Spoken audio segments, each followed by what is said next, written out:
Hi everyone, it's Susan here for Diversions.com. It is almost January 1st, which means it is time for an earlier than normal release of our dies for the month.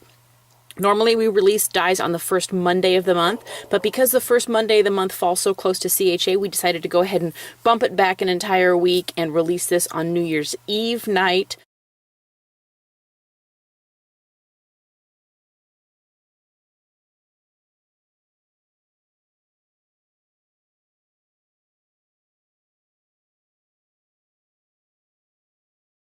So let's go ahead and cut one of the dies that I'm having the most fun with. It's called the Lovebirds, and it's two little doves. We'll cut it out of red here.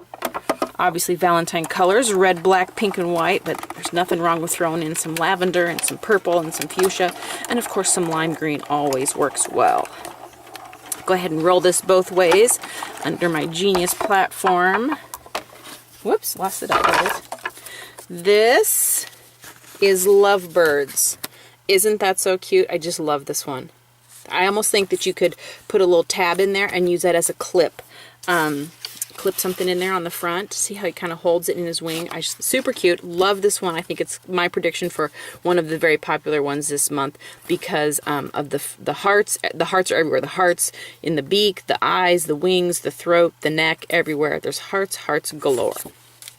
Okay, another one that I think is going to be very popular is this one called Lovey Dove. We'll cut that one out of red also. Oh, let's see. Let's cut it out of lavender. Got a lavender color here. Good side down, blade side up. Put my Genius A platform under the Evolution and run it through. We'll see what that one looks like. Okay, this one is Lovey Dove. Let's show you that on some white here. There's a couple of little pieces there that didn't just fall out. You just need to touch them out with your picks and pokes. Cute. See the tree branches go around. There's a heart at the base of the tree, and there's 1, 2, 3, 4 doves either sitting there or taking flight. Love the design of this. Very cute. Alright, don't know where my die went. The other one is that I think is going to be very fun. They're all going to be awesome. I just like picking out a couple that are my favorites. My favorites. This one is the Valentine Chocolate. Cut this out of white because I'll show you on a dark contrasting color. Put this through.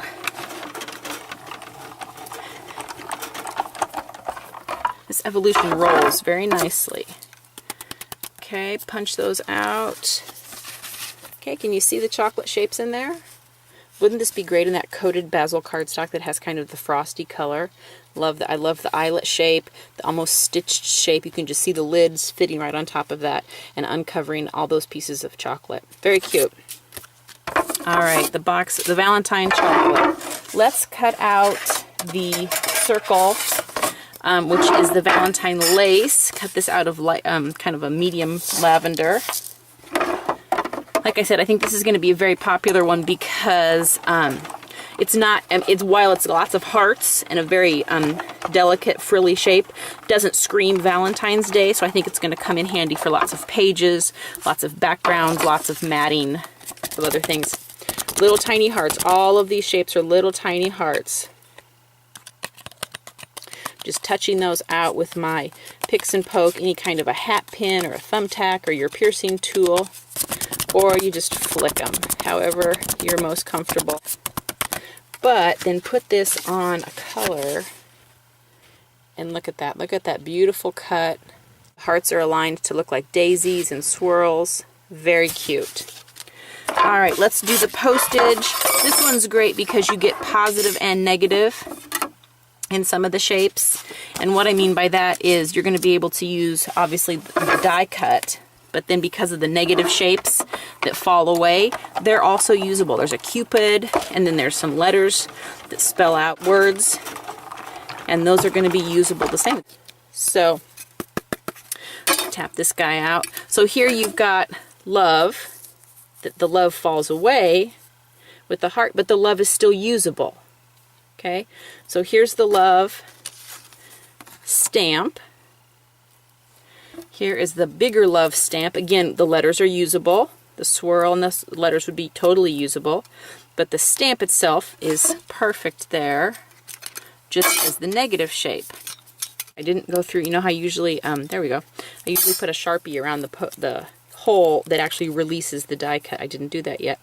This is a little Cupid, totally usable, with a little tiny LOVE, but again, then there is the stamp itself.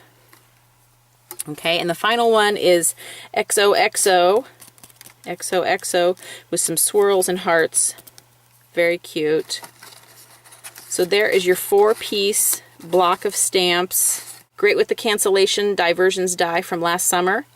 Great with the Christmas stamps. You could mix up all kinds of different things and have different designs and configurations with your stamps and your cancellation. All right, let's cut one more here. Let's do the Vase of Roses. Cut this in red basil. Run it through. This is a 4x6 die. I need to cut the dozen roses because you need to see that one that is so delicate and intricate. I'll show you a couple tricks with that one. Okay, this is the 4x6 Vase of Roses. This one is beautiful. Okay. 4 open roses and 2 buds, so you have a total of a half dozen roses. That'll fit great on the front of an A2 card. Okay, and then let's do this one. This is definitely, this one is the dozen roses, and this one is definitely the most intricate die we've done in quite a while.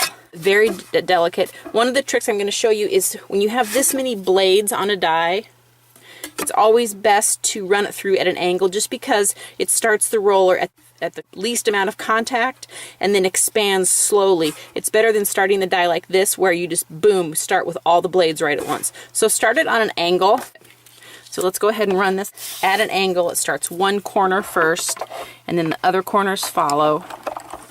And you're going to want to run this through a couple of times. Back and forth, just to make sure that everything is getting nice, constant pressure and plenty of contact to make the cuts through the paper. You've got very fine, detailed lines.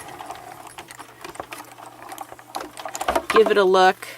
Usually, by looking, you can see this one looks great. Okay, so that was a total of 1, 2, 3, so 4 passes on the diagonal. If you have any of the little tiny rose, look at how tiny these little rose details are. But all you have to do is poke some of the eyelets around the center heart, and these little guys, just poke them out. Okay. But look at the detail on this die. Isn't that beautiful? A dozen roses, and there are 12. 1, 2, 3, 4, 5, 6, 7, 8, 9, 10, 11, and 12. Beautiful die. Okay, so there's 10 dies this month. 10 dies. Oh, let's show you the butterfly. Real quick, we'll do the butterfly because he is so darn cute. 10 dies this month, lots to choose from. We kept it to a smaller number because CHA is in 2 weeks from today. We'll be in day 2 of our CHA show, which means another release is coming for CHA. So we wanted to keep this a little bit smaller, and the CHA release is actually about the same size with a new innovation that you will be anxious to see, or I'm hoping you're anxious to see, that you will enjoy seeing, because it's going to be great for card makers, great for scrapbookers at the same time. Here is the Lovely Butterfly. That's what it's called, Lovely Butterfly, because he is constructed solely of hearts. Hearts all the way around, up from his antenna and his head, all the way down to the wings and the tail.